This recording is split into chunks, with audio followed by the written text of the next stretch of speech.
Good morning students. Take out your Hindi language copy and note down your class work. पिछली कक्षा में हम लोगों ने अलंकार के बारे में पढ़ा था। आज का हमारा टॉपिक अलंकार के प्रकार है। जैसा कि मैंने आपको पिछली कक्षा में बताया कि अलंकार क्या होता है। जिस तरह से एक स्त्री या नारी अपनी सुंदरता को बढ़ाने के लिए अलग अलग प्रकार के आभूषण यानी गहनों का प्रयोग करती है, उसी तरह से एक कवि अपनी कविता में कविता की सौंदर्यता को बढ़ाने के लिए किसका प्रयोग करता है? आभूषण यानी अलंकार का प्रयोग करता है। मैंने आपको बताया कि अलंकार के कितने प्रकार होते हैं? दो, शब्दालंकार और अर्थालंकार। जहां पर कविता में शब्द के माध्यम से चमत्कार उत्पन्न होता है या कविता की कह लीजिए सुंदरता बढ़ती है, वहां पर हमारा कौन सा अलंकार होता है? शब्दालंकार। और जहां पर शब्द के माध्यम से ना होकर बल्कि शब्द के अर्थ से कविता की सुंदरता बढ़ती है या चमत्कार उत्पन्न हो जाए, वहां पर हमारा कौन सा अलंकार होता है? अर्थालंकार। Understand everyone? तो आज हम लोग शब्दालंकार के प्रकार पढ़ेंगे। शब्दालंकार के कितने प्रकार होते हैं? तीन, अनुप्रास अलंकार, यमक अलंकार, श्लेष अलंकार। पहले देखिए बेटा, पहला हमारा अनुप्रास। सबसे पहले अनुप्रास के अर्थ को समझिए। अनुप्रास शब्द दो शब्दों से मिलकर बना है। अनु धन प्रास।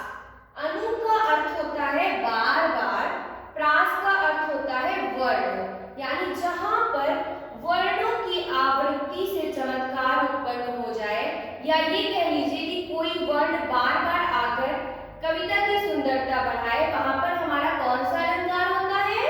अनुप्रास अलंकार।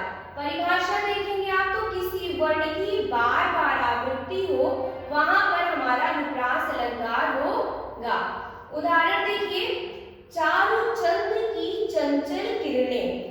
यहाँ पर हमारा जो चा वर्ण है, चा अक्षर है, वो बार बार क्या है? रिपीट हुआ है, यानी चा वर्ण की आवृत्ति हुई है। आवृत्ति का मतलब क्या होता है? रिपीट होना, बार बार आना। चूंकि यहाँ पर चा वर्ण बार बार रिपीट हुआ है, बार बार चा वर्ण की आवृत्ति हुई है, इसलिए यहाँ पर हमारा कौन सा अलंकार होगा बच्चों? अनुप्रास अलंकार। अंडरस्टैंड? आइए दूसरा देखते हैं, हमारा क्या है? यमक अलंकार। जहां पर हमारा एक ही शब्द दो या दो से अधिक बार आएगा, लेकिन उसका अर्थ क्या होगा? भिन्न होगा, यानी अलग होगा, वहां पर हमारा कौन सा अलंकार होगा? यमक अलंकार। उदाहरण देखिए बेटा, काली घटा का घमंड घटा। अब यहाँ पर इस उदाहरण में आपको देखिए जो घटा शब्द है वो कितनी बार आया है? दो बार, लेकिन दोनों के अर्थ क्या है? अलग अलग है। इस घटा का मतलब क्या है बच्चों? बादल। और इस घटा का अर्थ क्या है? कम होना, यानी घटना।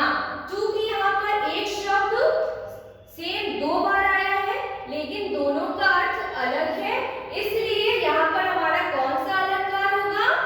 यमक अलंकार। Understand everyone? मैंने आपको तीनों प्रकार पिछली कक्षा में पढ़ाए थे, सबकी परिभाषा आपको उदाहरण सहित लिखकर याद करना है। Understand everyone? तो आपको अपने कक्षा कार्य को सुंदर राइटिंग में लिखकर आना है। जब आप स्कूल आएंगे तो आपकी कॉपी चेक होगी। आज के दिनांक में आपका गृह कार्य क्या है? श्लेष अलंकार की परिभाषा उदाहरण सहित आपको लिखना है।